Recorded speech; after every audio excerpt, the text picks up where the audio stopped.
All right, so we're diving into some pretty interesting stuff today, with the incoming Trump administration and all of it. Yeah, You've got absolutely. a whole bunch of articles here about the future of the MAGA movement and, Yeah. specifically the whole debate around this H-1B visa program. Right.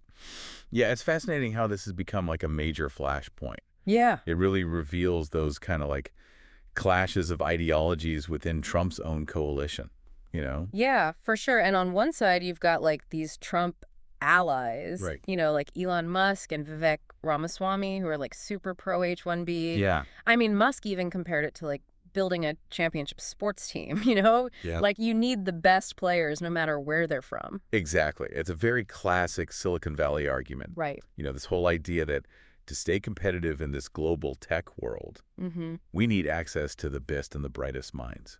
For sure. And the H-1B visa program has been, a key part of that strategy for decades. Right. Allowing companies to recruit all these skilled workers from overseas. But then on the other side of it, Yeah. you've got a lot of these MAGA supporters who are seeing the H-1B program as like a threat to American jobs. Right. Their argument is America first. Yeah. That companies should prioritize hiring American workers first, Mm-hmm. even if it means maybe losing out on some top talent from other countries. Right. It's a perspective that you often see, Yeah. in movements with those strong, like, protectionist impulses, Mm-hmm. where they're really focused on safeguarding domestic industries and workers Right.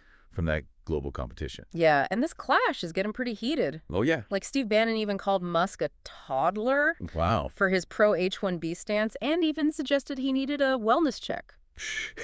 That's a Yeah. that's a pretty clear indication of how deep this rift goes Yeah. within the MAGA movement. For sure. And, it raises a big question. Can the Republican Party really reconcile these two, like, opposing interests? The need for global talent to drive economic growth Mm-hmm.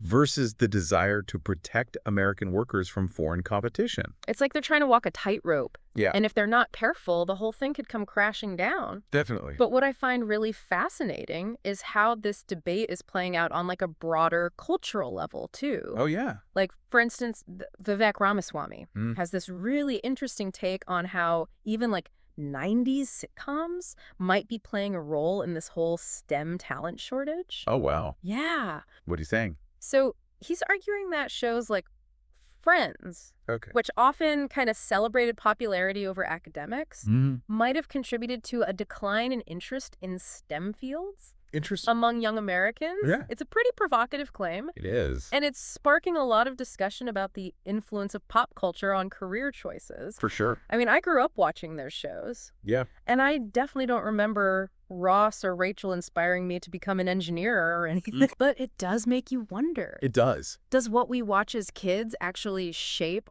our aspirations and career paths?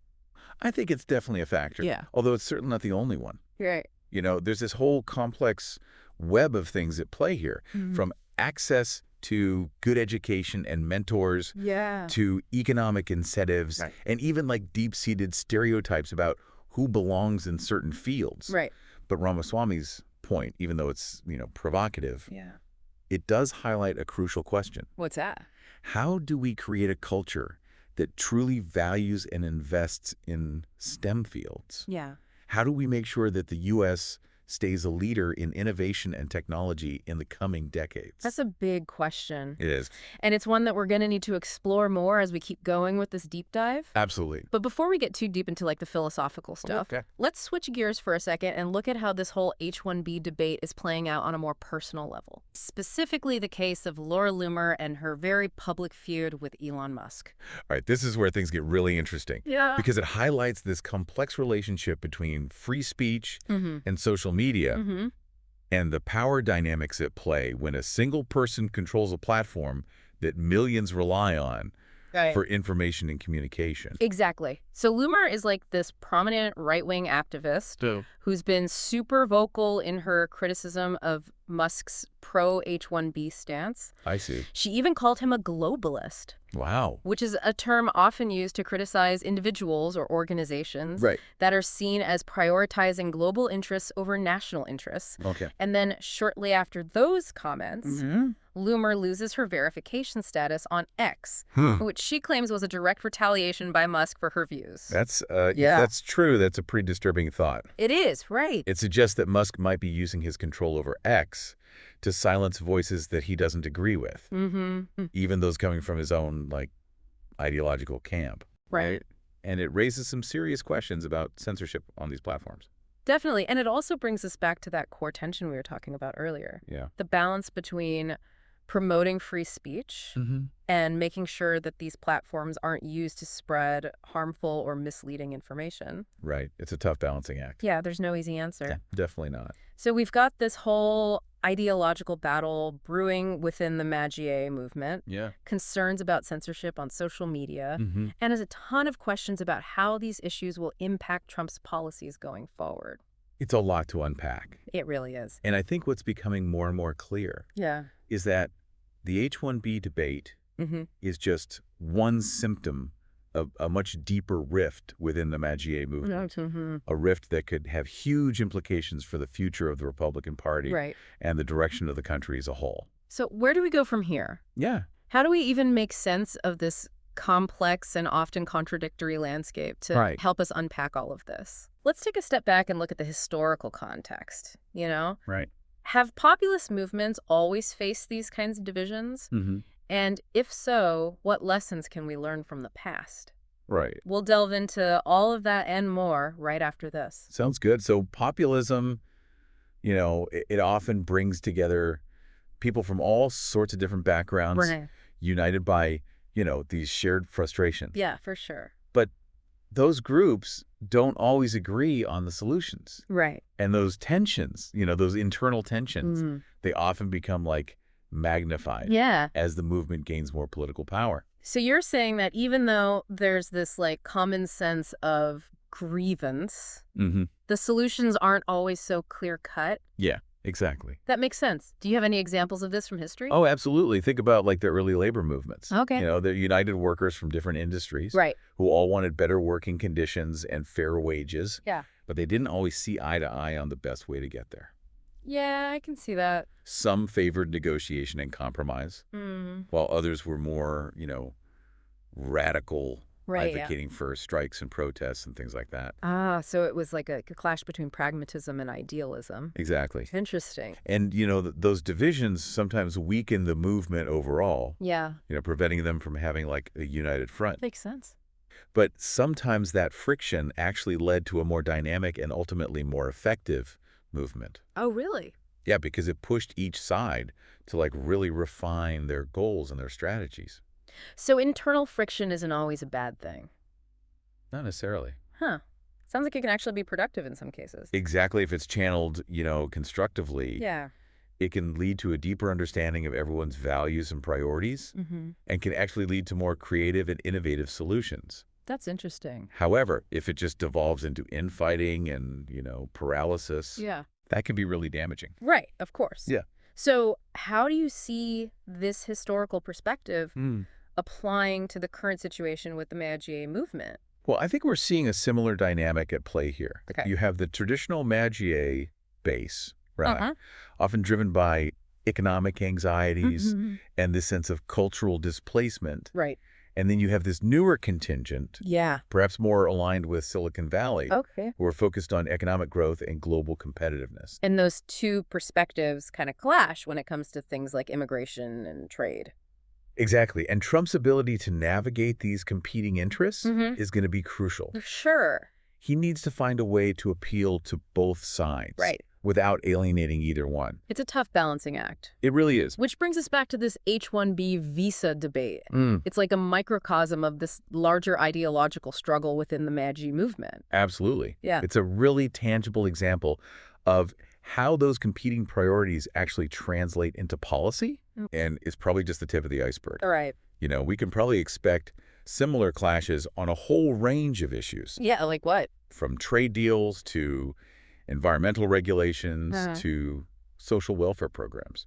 So speaking of potential clashes, Yeah. we're also seeing some interesting developments in public opinion. Yeah. Like a growing number of Americans now believe healthcare is the government's responsibility. It's actually reached the highest percentage in over a decade. That's a pretty significant shift Yeah, in public sentiment. it is. And it creates another potential point of conflict, Right. not just within the MAGA movement, but within the country as a whole. For sure. How do we reconcile this growing expectation for government-provided health care with potential Republican plans to cut health care spending? It seems like the incoming administration is facing a lot of challenges, They are. both internal and external. Indeed, it'll be fascinating to see how these conflicts play out and what impact they have on the direction of the country. Absolutely. I think this moment presents a real opportunity for some critical reflection and open dialogue about our values and priorities as a nation. This deep dive has been really insightful. Glad to hear it. You've really helped us understand these complexities of the MAGA movement and the potential challenges ahead. Yeah.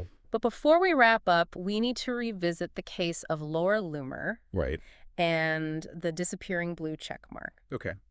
It's a fascinating example of the power dynamics, at play in this digital age, especially when someone like Elon Musk controls a platform like X. Oh, sure.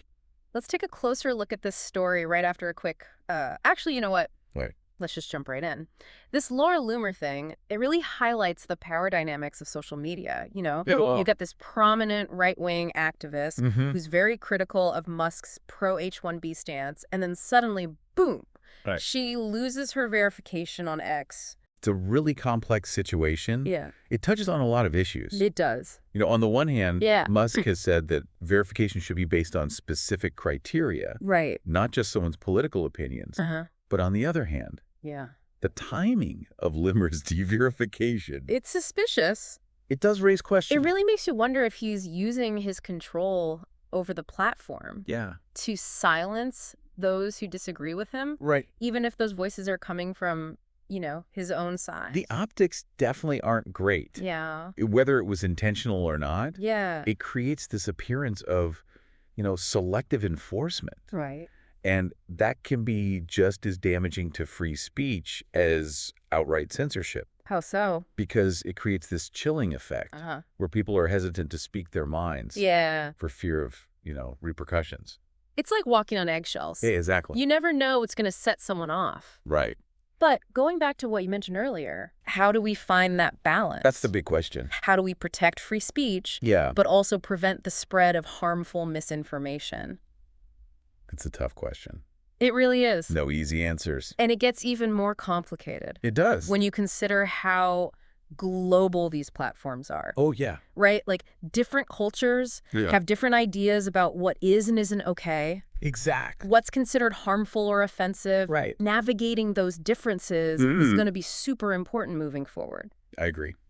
It feels like we're at this turning point. Not just with technology, but in how we understand free speech and the role of these platforms in our lives. This whole deep dive. Yeah. It's really highlighted so many important issues. Yes. All these interconnected issues, the ideological struggles within the MAGA movement, the concerns about censorship, the future of the H-1B program, the shifting landscape of public opinion. All against this backdrop of rapid technological change and economic uncertainty. It is a lot. It's a lot to process. For sure. But hopefully this has given you a better understanding of these issues. I hope so. And some food for thought as you continue navigating this crazy world. Absolutely.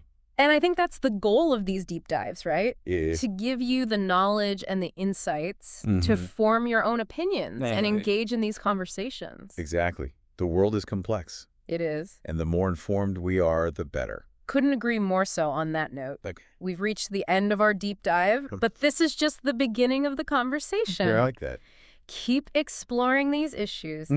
Challenge your own assumptions. Right. Talk to people who have different viewpoints. That's how we grow. That's how we learn. That's how we grow. Yeah. And that's how we build a better future together. Couldn't have said it better myself. Thanks for joining us, and we'll catch you on the next deep dive.